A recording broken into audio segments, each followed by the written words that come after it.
Hola, muy buenas noches a este su segundo episodio de Diálogos y Saber. Eh, es un placer para nosotros siempre poder compartir un pequeño momento del día, una horita de las 24 del día donde podamos conversar de temas que al fin siempre son cotidianos, pero que de alguna u otra forma se nos han separado de la cotidianidad a través de la academia, ¿no? La filosofía, la historia, la ciencia, la sociología, empezamos a verlas desde una realidad cotidiana como si fueran temas externos que solamente se encuentran en libros, cuando realmente siempre están en cada uno de nuestros días presentes, están siempre teniendo una interacción como métodos de estudio, pero también como formas de comprender la realidad. Y precisamente esto es lo que buscamos con Diálogos y Saber. Tenemos que realizar una ruptura desde la percepción de los conocimientos que consideramos socialmente académicos y empezar a traerlos a contextos reales donde realmente podamos verle su significado. El día de hoy tenemos dos invitados maravillosos, dos grandes amigos, Norberto Marín Clavijo y Ricardo Palma Reyes, dos grandes amigos de este devenir y trasegar filosófico. Norberto, ¿cómo estás? Muy buenas noches, muy bien, todo muy bien. Muchas gracias por la invitación. Ricardo, ¿cómo te va? Hola Juli, muy buenas noches para toda nuestra audiencia igualmente. Estamos muy contentos de participar en tu programa y que podamos hablar sobre esta temática que se nos escapa, así como tú lo decías, un poco de la cotidianidad, pero que nos impacta directamente a todos nosotros. Claro que sí, Ricardo. Y un gran saludo a nuestro Control Master, Pipe. ¿Cómo vas? Hola, buenas noches. Un saludo muy especial para usted, Julián, para los invitados y para todos los oyentes. Hoy traía yo desde esta mañana una pregunta recurrente que me ha oscilado la cabeza, y es que a veces cuando hago ejercicios de construcción de autoconcepto, que es parte de lo que yo hago en el, digamos, en las labores de construcción de una mejor educación, es básicamente pensarnos y reconocernos, y esto hace parte de una construcción de identidad y bueno, y una cantidad de variables que vamos a ir trabajando más adelante. Eh, Trato de preguntarle a las personas, en este caso a los jóvenes, cómo se imaginan en una vida feliz, cómo se imaginan siendo muy felices en el futuro. ¿Cuáles serán esas respuestas que ustedes esperan que sean más, digamos, repetidas o más periódicamente aceptadas por los chicos? Pipe, ¿cómo te imaginas vos siendo feliz en una vida? ¿Dónde te imaginas? ¿Cómo te imaginas, Pipe? Pues a ver, para mí la felicidad es algo como momentáneo, ¿no? Es algo de como pasajero, ¿no? Pero Ujú. digamos que soy feliz cuando hago lo que me gusta. Entonces Super. me imagino estudiando y trabajando lo que me gusta, que es la radio. ¿Y en dónde? ¿Situado en dónde te imaginas haciendo lo que te gusta? Una marca grande, Súper. radialmente, sí, una ¿Y marca una grande. marca grande de dónde? Radial, puede ser de acá de Colombia o si se da la Ok. oportunidad en otro país, de una. Súper. ¿Y en qué país te gustaría? Así digamos que se te da lo que se te pide ya. ¿En qué país te Me gustaría gusta mucho trabajar? Francia, Ok, súper. España, sí. Francia, España. Norberto, ¿Qué me hace feliz? Eso no. te iba a contar. ¿Cómo te Cuéntame. parece que, viendo la respuesta de Pipe, es una respuesta muy común en las personas que por lo menos ya tienen claro cómo ser felices, y es que ya identificaron qué les gusta, por qué les gusta y cómo lo quieren hacer? Así que, Pipe, ahí estás muy bien en el sentido de diálogos y saber, Pipe. Pero resulta que la mayoría de personas a las que les preguntamos esto nos responden que haciendo X o Y cosas puede que algunos tengan ya identificado que aman, que les gusta hacer y que haciendo eso son felices, pero cuando le preguntamos siempre cómo se piensan a sí mismos o en dónde se piensan a sí mismos, generalmente remitimos a a lugares extranjeros, ¿cierto? A otros países, a Francia, a Estados Unidos, a París, a Italia, a Roma. Y esto es algo que empiezo a notar incluso con algo de preocupación dentro del contexto de nosotros, y es porque siempre nos estamos pensando extranjeros. ¿Será que no nos pensamos nosotros mismos, Norberto? La pregunta filosófica de base sería como qué significa pensarnos a nosotros mismos, ¿cierto? Ujú. Y eso pues, generaría una cantidad de problemas porque aparece a la base la idea de la identidad y si lo que hemos construido como identidad es adecuado, inadecuado, hasta qué punto genera procesos de violencia. Entonces, esa pregunta, digamos que es una pregunta de la tradición filosófica grande, y no solo una tradición filosófica contextualizada o territorializada, sino gigante, ¿cierto? Y que genera una cantidad de problemas ahí. Si vos me preguntas entonces qué significa pensarse en un territorio en lo latinoamericano, pues obvio que eso no es un destino que quizás nuestro deseo configure un deseo de estar allí, ¿cierto? Y uno podría pensar que esa falta de deseo de acostumbrarnos a lo propio, a lo más bien de lo propio, yo tengo problemas con la identidad también, es esa idea de lo más cercano, por lo menos, es porque se ha configurado todo un sentido y una significación de lo que significa el habitar un espacio como el Quindío, como Colombia, como la Universidad del Quindío, ¿cierto? Que es lo más propio, y esa significación siempre ha estado de alguna manera marcada de otros intereses y que otras formas son mejores que nosotras y otros planteamientos y otros espacios siempre va a ser mejor. Entonces, a la base de lo que nosotros medianamente hemos podido pensar por qué significa pensarnos, siempre va a estar mediado porque hay otros elementos más importantes que lo que nosotros hemos hecho por nosotros mismos, que además no es nada, ¿cierto? Porque no nos hemos autorreferenciado lo suficiente. Beto hace aquí una distinción muy bacana, y es cuando nos pensamos y sobre una pregunta filosófica. Resulta que, ¿cómo así que no nos pensamos porque no estamos colocando una pregunta filosófica de base? Richie, ¿es diferente pensarnos o hacer filosofía sobre pensarnos? Bueno, en base a con lo que introducías el tema, hablando respecto a la felicidad, y lo voy a tomar de la siguiente manera. La filosofía ha sido una pregunta primigenia en toda la tradición filosófica, desde Platón, podemos decirlo. Pero también decías que nos pensamos muchas veces esa felicidad desde un extranjerismo.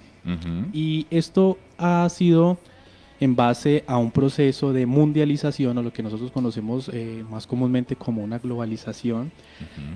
También gracias a los medios de comunicación que se hacen en este tiempo, pues tan presentes en nuestra vida cotidiana.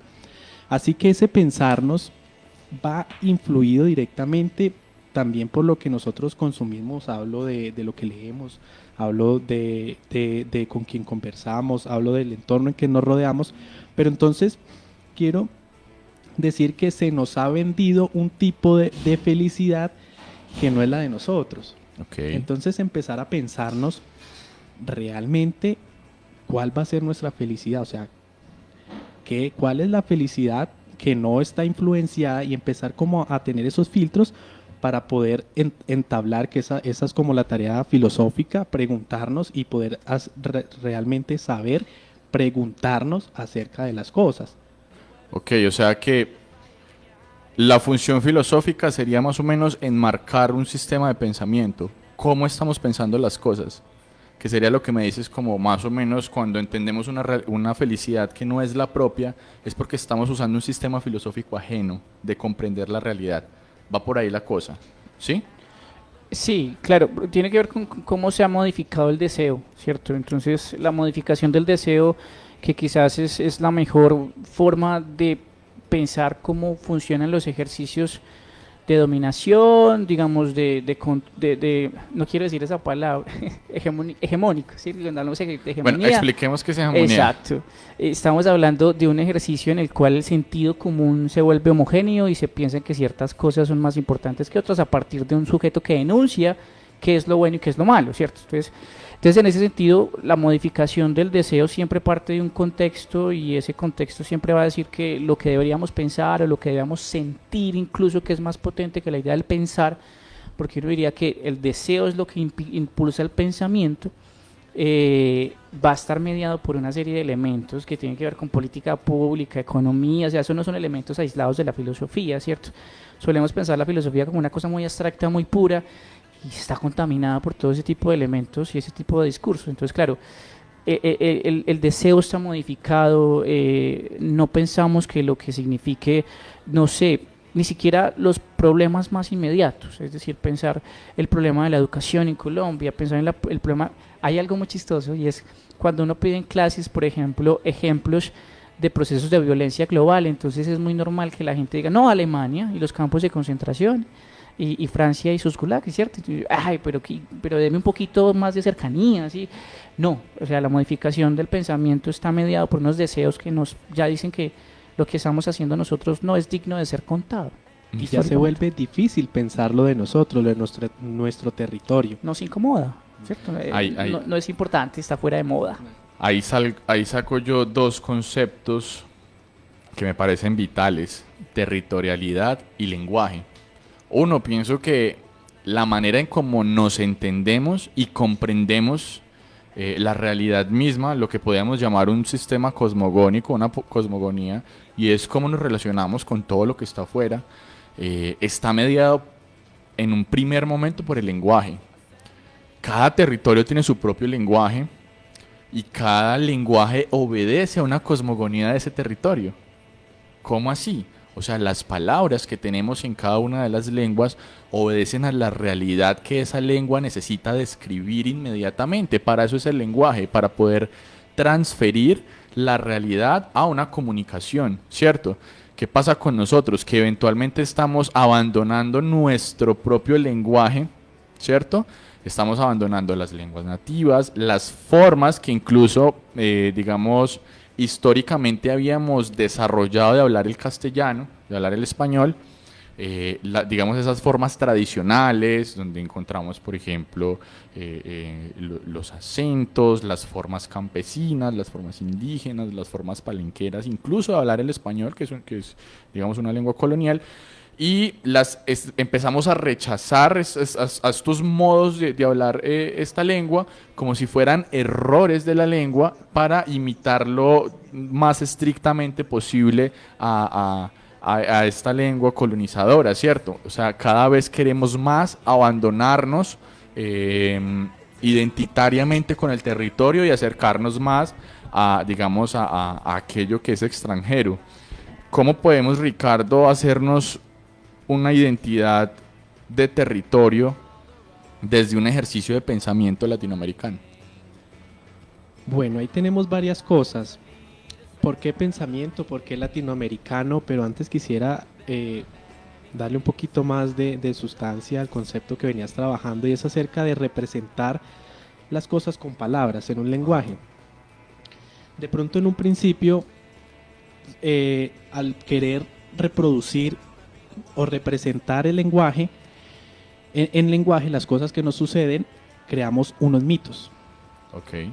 Esos mitos se formaron en un fenómeno que se llama mitopoiesis. Entonces es representar eso que no podemos explicarlo con el lenguaje, pero lo ponemos en un lenguaje común, ¿sí? En el cual transmitimos ese sentir más que racionalmente. Sin embargo, la tradición filosófica ha querido separarnos lo que comúnmente en la academia se llama el mito del logos, quiere decir esa representación en lenguaje de lo que no podemos explicar con el lenguaje, que excede el lenguaje, separarlo con el uso de la razón. Okay. Entonces, en ese sentido es donde se da un desarraigo de lo que con el lenguaje hacemos común en lo cotidiano, con lo que queremos trascender como en el uso de la razón, privilegiando, entre otras cosas, por el mismo sistema educativo en el que estamos inmersos, el uso de la razón, más que por esas otras formas de pensarnos, esas otras formas de sentirnos. Entonces, para hablar de pensamiento, hay que, en esa categoría, pienso yo que hay que meter todas las formas que tenemos de pensarnos, y que en nuestro territorio son múltiples formas, no solo la forma que nos han traído desde Europa, sino que cada que esa forma que llegó desde Europa sería lo que conocemos como filosofía. Esa forma sería como la filosofía tradicional que viene desde los primeros filósofos en Grecia. Ajá. Y pasa por Platón, Aristóteles, toda la escuela clásica, ¿cierto? Después la helenística, después lo medieval, y ya moderna, para finalmente irrumpir en lo moderno, y es lo que la mayoría estamos hoy inscritos desde Descartes.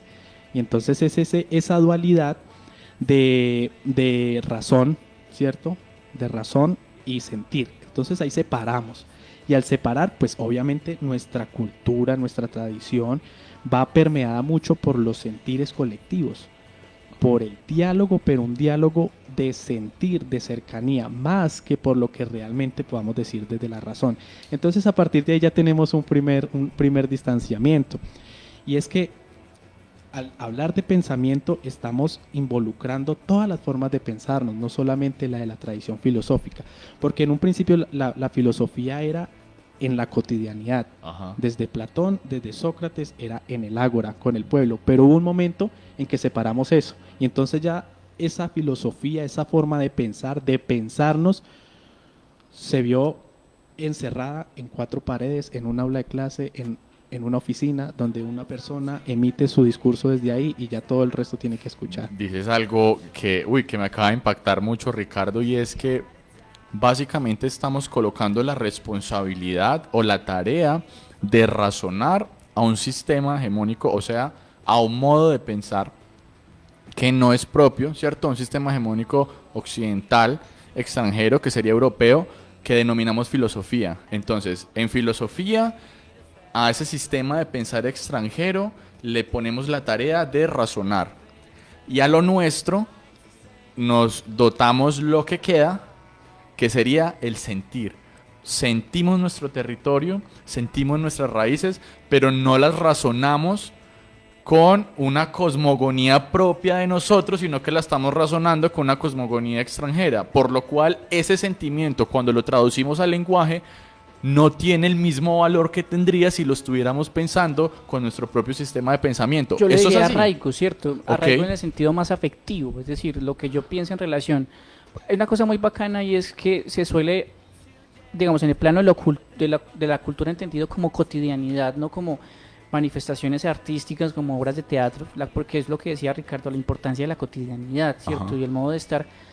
Es mucho más fácil que cualquier persona entienda, digamos, algo así como la tragedia griega, ¿cierto? Y entonces le pueda recitar de memoria, yo qué sé, Edipo Rey, por lo menos la tesis básica de Edipo Rey, porque hay un arraigo y hay un afecto con ese tipo de tesis, pero cuando uno dice que desde el pensar latinoamericano, el pensar de nosotros no es con unos dioses y unas figuras idealizadas del cuerpo, sino que pensamos con una papa. ¿Sí? Entonces el buen vivir es muy chistoso, es muy interesante porque el buen vivir dice nosotros debíamos pensarnos como una papa porque la papa tiene ojitos. La mamá le dice a uno quítele los ojitos a la papa, ¿cierto?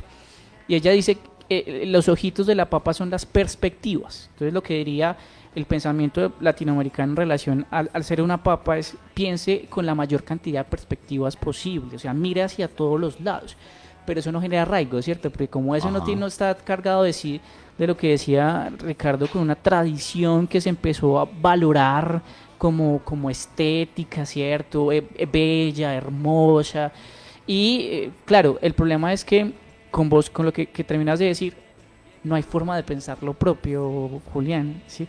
Porque lo propio quizás en su momento fue 1492, ¿cierto? Y lo propio ahí desapareció. Ajá. Incluso hay las comunidades indígenas, y esto quizás es una crítica a cierto tipo de posicionamiento de pensamiento que dice volver a lo propio, entonces acude al pensamiento indígena y ni siquiera hoy una comunidad indígena es capaz de guardar lo que había antes de 1492 por el ejercicio del devenir histórico de la época.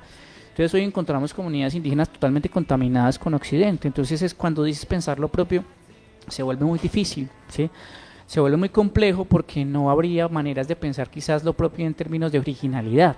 O sea, no, ya estamos contaminados de muchos elementos. Yo creería que lo que tú dices es cómo los ejercicios de territorialización del pensamiento deberían estar cargados de quizás no afectos, pero la importancia de la urgencia. ¿A qué me refiero?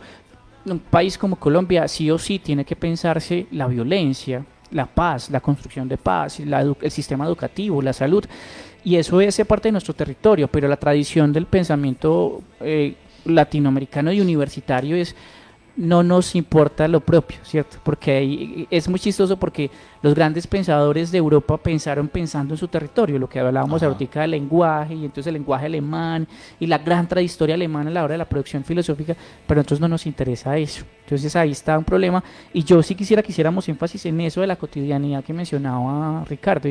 Solo es que posible quizás encontrar algún grado de originalidad no en la cultura entendida como lo cotidiano, como modos de estar, ¿sí? Como qué es lo que usted come, por qué lo comen así, porque si pensamos la alta cultura latinoamericana ya está permeada por la alta cultura europea, ¿sí? Muchas gracias, Beto. Yo quiero que las personas que están conectadas aquí al en vivo nos escriban aquí en nuestro corto de comerciales. Vamos con una canción y mientras tanto nos pueden escribir cuáles son esas palabras que son propias o que son ancestrales y que cotidianamente usan o usaban en sus casas, o esas palabras que incluso usaban sus abuelas y que de pronto de un momento a otro ya dejaron de usar. Cuéntenos un poquito qué tanto enriquecemos aquí el lenguaje hoy. Bueno, vamos con una canción y ya volvemos dentro de un ratico. Estás escuchando Diálogos y Saber Podcast. Bueno, volvimos aquí después de una pequeña pausa. Había otra idea, una segunda idea. Ya hablamos de por qué no nos pensamos. Y en realidad es que sí nos pensamos, pero ya no nos podemos pensar desde lo propio, porque es que lo propio ya mutó y ahora la nueva realidad en la que vivimos es lo propio. Entonces, bueno, estamos tratando de pensarnos desde esta nueva realidad que es un nuevo propio y pues a la final no es motivo de juzgar que lo hagamos de esa forma. Exacto. Porque es lo que resultó, ¿cierto? Nos colonizaron, hemos tenido una guerra civil interna, hemos tenido violencia, etcétera, etcétera, y es lo que tenemos al día de hoy, ¿cierto? Yo he visto en muchas personas que nos pensamos desde nuestro territorio. Hablo Colombia, hablo América del Sur, hablo América Latina. Nos pensamos naturalmente desde la infancia en un sentido servil. Y eso me parece muy triste. Cuando invitamos a los niños a que digan cuáles son los países más poderosos, etcétera, siempre las tienen clarísimos. Y cuáles son los países en vía de desarrollo, entonces también lo tienen clarísimo, ¿cierto? ¿En vía de cuál desarrollo primero, cierto? Y poderosos, ¿cómo? Segundo. Pero a lo que voy con esto es que nos estamos pensando periféricos. ¿Cómo así que periféricos? Imagínense que el centro del mundo está en alguna parte. ¿Dónde lo pondrían? ¿Dónde pondrías el centro del mundo, Pipe? ¿Dónde queda el centro del mundo? Que tú digas, desde ahí sale lo otro. Pero como para mí, ¿no? Sí. Para mí el centro del mundo es mi familia, totalmente. Me encanta. Eso es una respuesta brutal, Pipe. ¿Sabes por qué? Porque estás pensando desde tu territorio. ¿Quién es tu territorio? Eres tú, tu primer territorio. Tu cuerpo que habitas, tu cuerpo que te permite tener una interacción con una realidad y una realidad que tiene unos contextos inmediatos. ¿Cuál es el contexto inmediato? Nuestra familia, primero. Segundo, nuestro entorno social, nuestro entorno cultural, nuestros amigos, el trabajo, y ahí se va empezando a ampliar el espectro, ¿cierto? Entonces mire que efectivamente nuestro centro del mundo deberíamos ser nosotros y nuestros contextos cercanos. Entonces, ¿por qué ya no en el ejemplo de Pipe o de Beto o de Ricardo, sino en el ejemplo de todo el país a nivel general? ¿Por qué nos estamos pensando periféricos? Porque siempre hay una sensación de que el país en el que vivimos no es el centro del mundo, porque siempre hay una sensación de que vivimos a un ladito del centro del mundo. Entonces esta idea de periferia es como si el centro del mundo existiera y nosotros viviéramos por allá por los laditos, lejanos, en los pueblitos que quedan circundantes al centro del mundo. Exacto. ¿De dónde viene esta perspectiva o esta autoinvitación a pensarnos periféricos? Y si esto es así o no es así, o solamente es una impresión mía, Beto. Yo parto de la idea de lo que Arturo Escobar va a mencionar como lo que significa el discurso. O sea, el discurso es la producción de sentido, y la producción de sentido lo que hace es generar unas opiniones públicas que la gente va a aceptar como verdaderos y falsos, ¿cierto? Entonces la distinción centro-periferia se construyó desde, evidentemente, eso tiene una materialidad, ¿cierto? Estados Unidos, cuando empieza a decir que vamos a dividir el mundo entre desarrollados y subdesarrollados, y a partir de allí hay una distinción, eso tiene una época, ¿cierto? Eso tiene un espacio, es claro. Ahora, yo creería que nosotros no somos conscientes, quiero pensarlo en dos niveles, lo que tú acabas de decir. Yo no creo que seamos conscientes que somos periféricos, porque si fuéramos conscientes que fuéramos periféricos estaríamos pensando las preocupaciones que nos preocupan, ¿sí? No, nosotros somos modernos, es decir, nosotros somos felices pensando que tenemos un iPhone, que tenemos un carro, estamos súper informados del centro, ¿cierto? Entonces, Ajá. yo creo que no hay una conciencia de la periferia, porque si hubiera una conciencia de la periferia estaríamos pensando lo que nos es urgente. Y lo otro es que pensar periférico es bonito. ¿Por qué? Porque claro, como nosotros estamos afuera del centro, nosotros así no seamos conscientes de del centro, conocemos el centro. ¿Sí? Les doy un ejemplo muy chistoso, y es alguna vez cuando conocí a los hijos de la esposa de mi papá, que son de Cali, la pregunta era la siguiente: ¿en Armenia hay edificios? Claro, porque entonces uno no duda del desarrollo de una ciudad como Cali, pero ellos sí dudan de lo que está alrededor de ellos. Entonces dentro de la periferia hay centros también, y el problema del centro es que no permite pensar lo que está fuera de él, mientras que nosotros sí estamos obligados a pensarlos. Entonces yo creo que son dos niveles: no somos conscientes que somos periféricos, pero sí conocemos el centro. O sea, lo conocemos muy bien y queremos parecernos y todo eso. Entonces son como dos niveles. E incluso tres, Beto. Otros. ¿No somos conscientes o hacemos una mala interpretación de la periferia? Sí, porque creemos que esto es una extensión del centro, ¿cierto? No somos capaces de ver la emergencia en la que estamos, ¿no? Vimos, bueno. Además que puede haber cierta comodidad en pensarse periférico, porque tenemos un sistema educativo que no es de nosotros, un sistema de salud que no es de nosotros, o sea, todo lo importamos. Entonces hay cierta comodidad porque pues no tenemos que hacer el esfuerzo de pensarlo, De producir de cosas. producir desde aquí. Entonces puede también que tengamos esa comodidad en cierto sentido instaurada desde quién sabe hace cuánto tiempo. Porque Eso que dice Ricardo me gusta, porque, o sea, definitivamente todos somos lo que somos por la historia que tenemos, en donde nacimos, porque nacimos, cómo nos hemos constituido a través del tiempo, las relaciones que hemos tenido, las interacciones que hemos tenido, las cosas que hemos comido, las cosas que hemos dicho, las cosas que hemos escuchado, lo que hemos leído, o sea, todo. Eso, lo que acabo de decir, como todo ese devenir que produce ser lo que somos, lo podemos llamar ontología. ¿Listo? ¿Será que existe una ontología de la periferia? O sea, ¿hay un por qué la periferia es lo que es, o realmente no existe periferia?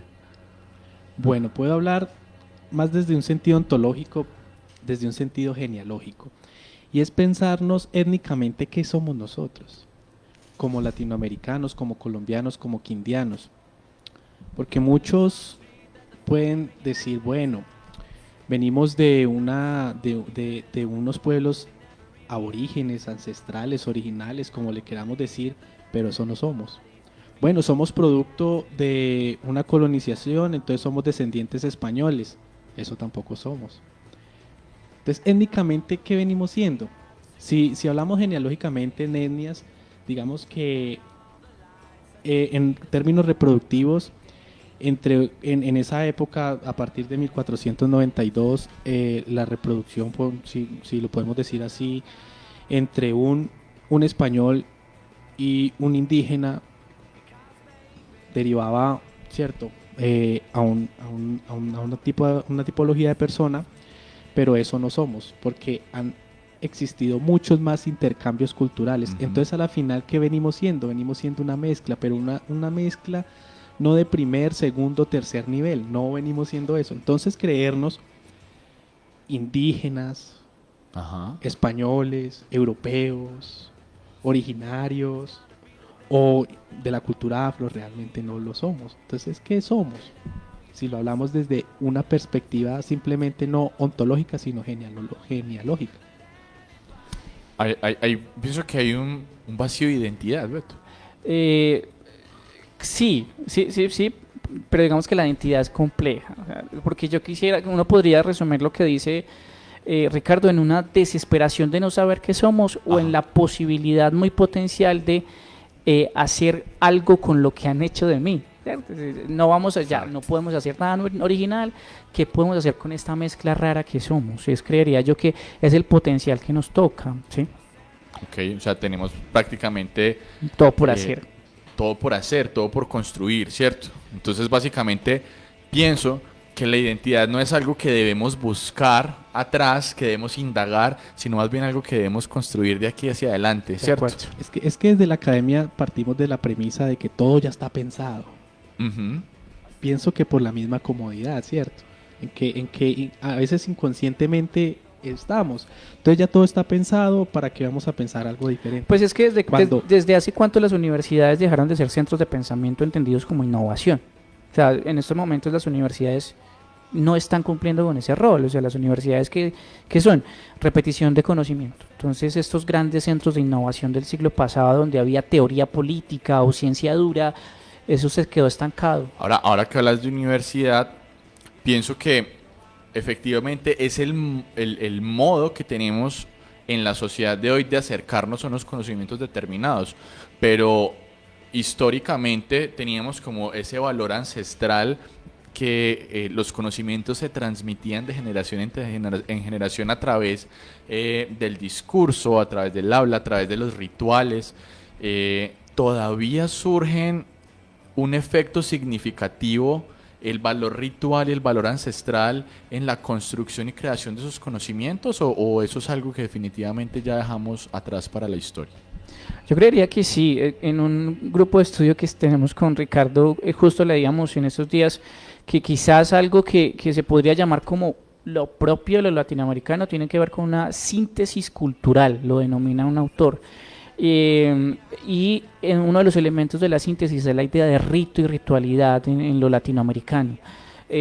Digamos que a nosotros nos suena igual como un referente vacío, pero si uno va y lo mira en la cotidianidad, digamos el ejercicio de que en diciembre hayas unas fiestas que van de lo religioso al hedonismo y consumismo extremo, ahí está atravesado por un rito, ¿cierto? No es normal que Latinoamérica tenga una cantidad de fiestas religiosas. Quizás si no hubiésemos tenido una intervención tan fuerte del cristianismo tendríamos otras, pero pareciera que a la base sí hay una idea del rito en relación a otros modos de ser del europeo, como la idea de la protesta o la idea del sujeto laico, liberal, ¿es cierto? Nosotros pareciera que no tuviéramos eso y no está mal. Yo creo que el rito tiene cosas bonitas.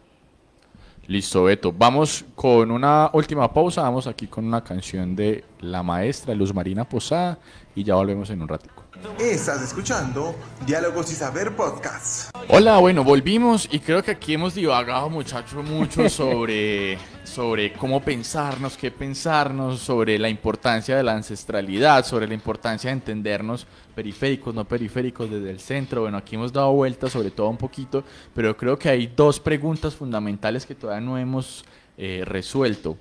Y una es si eventualmente existe una diferencia entre pensamiento y filosofía, que creo que no quedó muy claro. ¿Filosofía y pensamiento es lo mismo? Y en ese sentido, ¿filosofía latinoamericana y pensamiento latinoamericano sería lo mismo? Bueno, como primera medida tocaría demarcar qué entendemos por filosofía, sería la primera Ajá. pregunta. Si nosotros estamos entendiendo como filosofía el ejercicio académico de tradición que se ha venido haciendo y que se ha venido imperando en todos los centros académicos, pues ahí solamente cabría una forma de pensarnos, y es como han pensado la tradición. Pero si entendemos la filosofía como etimológicamente refiere su significado, que sería como ese amor a la sabiduría, entonces sería un sinónimo en ese sentido de lo que queremos expresar como la idea de pensamiento, que es ese pensamiento, una categoría más amplia que recoge todas las formas de pensar, de pensarnos, de pensar el territorio. Entonces, en ese aspecto, por eso, pues a lo que llevamos hasta ahora, pues digamos algunas lecturas, queremos es pensarnos como un pensamiento latinoamericano en donde quepan las múltiples formas de pensarnos en el territorio y no basadas en una sola línea que ya tiene unas formas demarcadas y que no permite. Ricardo, y creo que importante, de lo mismo que decías ahorita, pensarnos y sentirnos, ¿cierto? Porque incluso si nos quedamos solo en la dinámica de pensarnos, terminamos cayendo nuevamente en esa cosmogonía extranjera solamente de razonar, ¿cierto? Claro, ahorita voy a tirar una idea, una premisa que es no solamente pensamos con la cabeza, sino pensamos con el cuerpo. Así Hay es. otras muchas formas de pensarnos, que muchos dicen el sentir, ¿cierto? Pero pensamos de muchas formas, no solamente con el uso de la razón, como lo hablábamos al principio del programa. Entonces, son todas esas formas de pensarnos y que más como de este territorio, pues tenemos más cercanía a esas formas, no somos tan rígidos, tan conceptuales, tan racionales como lo que nos han querido imponer desde el centro, llámese Europa o Estados Unidos, sino que tenemos otras formas, y esas formas es las que nos toca reconocer y empezar a pensar en base a esto. Gracias, Ricardo. Entonces, si generamos lo que te entendí, un nuevo marco de pensamiento, ¿cierto? Como que estamos dentro de un marco normativo que nos indica cómo realizar el ejercicio de pensar. Si nos salimos de ese marco y empezamos a construir conocimiento, cosmogonía, reconocimiento del contexto, identidad, modelos educativos, modelos de administración del Estado, etcétera, o sea, todo un sistema de comprensión de la realidad fuera de ese marco. Esto lo que podríamos llamar es como un pensamiento crítico latinoamericano. ¿Tiene un uso? ¿Tiene una utilidad? ¿O cuáles serían las consecuencias de empezar a salirnos de esos marcos? Y es más, ¿esto sería un nuevo marco? Claro, sí, porque en últimas es todo ejercicio de creación va a generar un ejercicio de semantización del mundo, o sea, de significarlo, y ese significado va a cercenar otras formas de vida, y esas otras formas de vida van a reclamar también generar nuevos marcos de comprensión. Pero digamos que lo que importa ahí es, compadre, la pregunta que haces, y es poder generar otros marcos de comprensión, es quizás generar una innovación que estamos necesitando hace mucho rato, ¿sí? Es decir, tenemos unas categorías muy, muy sólidas y arraigadas de lo que significa lo masculino, lo femenino, la educación, la paz, la economía, ¿cierto? Entonces sí se necesita formas de innovación, que sería, yo creo, que la base de poder pensar de otras maneras, porque a eso está también superar condiciones de vulnerabilidad que son propias de nosotros, pero que al no tener un marco de comprensión de lo propio no los podemos ver, ¿cierto? Que sería el ejercicio filosófico del pensamiento, y es ver lo que no está visible, ¿sí? Y que es, pues no sé, porque no lo hemos visto, ¿cierto? Entonces es el ejercicio de conceptualizar eso que acaba de decir Ricardo, es decir, hay todas unas cuestiones que tienen que ver con la práctica, con la acción, el pensamiento es una cuestión práctica, ¿cierto? ¿Qué nos falta? Que lo conceptualicemos, y por eso práctico digo es pluralidad, o sea, el sentir, lo que dicen las emociones, que usted le diga el intestino que por ahí no se meta hasta la hora, eso no es brujería, eso es pensamiento, el cuerpo está pensando, el cuerpo piensa. Entonces creo que es la posibilidad de crear, de innovar, de superar condiciones de vulnerabilidad y de crear cosas nuevas, o sea, decirle a la gente, porque no podemos pensarnos aislados, es decir, si queremos pensarnos nosotros como latinoamericanos, es decir, el mundo igual tiene unos problemas, crisis ecológica, economía, nosotros podríamos generar procesos de innovación frente a esos problemas globales, entonces creo que es fundamental pensar de otras maneras. Muchas gracias, Beto, muchas gracias, Ricardo. Yo creo que entonces nos queda un panorama, por lo menos, de más o menos qué es eso de pensarnos o de pensar desde una perspectiva latinoamericana, de cuál es esa diferencia entre filosofía y por qué más o menos lo que estamos pensando actualmente obedece a unos sistemas extranjeros, ¿cierto? Y yo creo que para todos más bien va la idea mía, y es que empecemos a sentir más nuestros contextos, dejemos de estar pensándonos siempre fuera de los contextos, no importa en el contexto en el que vivan, si viven en una finca, si viven en la ciudad, si tienen un trabajo en un call center, si tienen un trabajo como profesores, si trabajan como presidente de la República. Lo que importa es que comprendamos ese contexto y miremos qué utilidad podemos tener nosotros dentro de esas dinámicas para básicamente mejorar la especie, que definitivamente es la idea que tengo yo de propósito de vida. Entonces, nada, nos vemos dentro de 8 días en el tercer capítulo de Diálogos y Saber. Muchas gracias por acompañarnos, gracias a nuestro Control Master Pipe por estar ahí siempre dándola toda y lo mejor para llevarles estos buenos mensajes. Pipe. Muy buena noche para ustedes, muchas gracias por el espacio, muy chévere aprender de todo esto. Muchas gracias a Ricardo, gran compañero y amigo del programa de filosofía, por compartirnos un poco de esta valiosa perspectiva. Gracias, Juli, por esta valiosa invitación. Y bueno, la filosofía, más que certeza, realmente nos invita a preguntar, a indagar y a pensarnos. Bueno, y al filósofo Norberto Marín, claro que sí, siempre por la guía y por esa astucia en la elaboración de conceptos que nos permitan interpretar mejor precisamente la realidad en la que vivimos. José Julián, muchas gracias a los que nos escucharon y felicitaciones por generar un espacio de apropiación. Yo creo que le decía ahorita y es qué bueno que uno escuche en una radio comercial cosas de filosofía y sociología en un barrio, en un taller, en una venta de arepas. Claro que sí, esa es la idea. Muchachos, nos vemos. Chao. Diálogos y Saber es un espacio de apropiación social de conocimiento. Tiene un propósito de llevar el saber que se encuentra en la academia a los hogares por medio de charlas en temas comunes, en los que se tocarán temas de filosofía, sociología, ciencia, religión, historia, psicología y mucho más. Diálogos y Saber Podcast. Cada miércoles nuevo episodio. Dirige Julián Ballén. Todos los miércoles transmisiones en vivo por nuestro Facebook Live.